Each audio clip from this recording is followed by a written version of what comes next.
The only thing we have to fear is fear itself. Nameless, unreasoning, unjustifying terror which paralyzes needed efforts to convert retreat into progress. FDR said this in his inaugural speech. I'm here to tell you about an adventure that I have while at work. Voodoo Sonnenberg is a Belgian Malinois dog. I'm a veterinary assistant at a local animal hospital. My name is Caitlin Thorn. Voodoo came in as an emergency visit. She was hit by a car that was going 55 miles per hour. She went directly into surgery after breaking her femoral head and dislocating her other femur on the other side of her leg. Voodoo was a difficult patient because she was incredibly aggressive. She's about an 80-pound dog, similar to a German Shepherd, as a Belgian Malinois is. She would snarl, growl, snap, bite at anything that walked past her. She had us terrified just being around her, as she was near us the entire time, the 9 weeks that she was with us. She had oral medications and injections as treatments that had to be given at least 3 times a day. Being around her was not easy. We had to overcome these fears that just stopped us from even approaching her. Natural fears that tell you, do not go to that mean dog. As you can imagine, oral medications, putting your hand down her throat, was not a task many were willing to perform. 2 weeks after her surgery, while I was walking her, I was towel walking her, which means that I was placing a towel under her hips to support her back legs. Something within Voodoo, whether it be a twerk of the leg or something that scared her, she whipped her head around and latched onto my right hand that was holding up her hips. Instinctively, I dropped the towel and yanked my hand away from her mouth.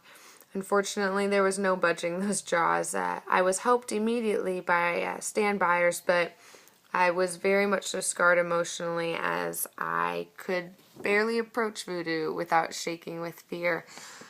I ended up realizing that as I couldn't administer treatment and other veterinary assistants slowly started dropping out from helping her, Voodoo started to suffer. She ended up having her leg amputated and required extreme treatment that was nearly impossible to administer due to her aggression.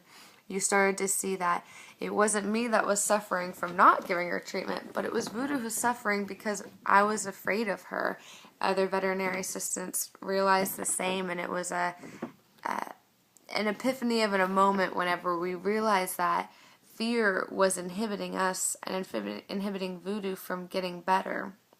So as Voodoo continued on, we finally made it a reasonable thing to approach her and see her. She started to recognize us and really trust us and realize that we weren't hurting her intentionally, but we were actually trying to heal her.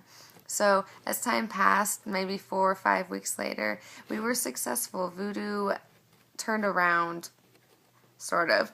She didn't bite at everyone, and she was less cautious of the people that she really did know. Why I'm telling you this is that I implore you to try something that you have been afraid of. Don't let the fear of striking out keep you from playing the game. That cheesy thing that we've all heard. But really, whether it be something as serious as a health administration that keeps someone alive, whether an animal or a human, or it just be this class that can be terrifying while you're standing in front of people and being vulnerable. Don't let fear stifle you from any dream or goal that you may not even know. So I implore you to try something you fear and discover these buried goals that you may not even know you have. Again, my name is Caitlin Thorn, and I guess I'll show you my outline.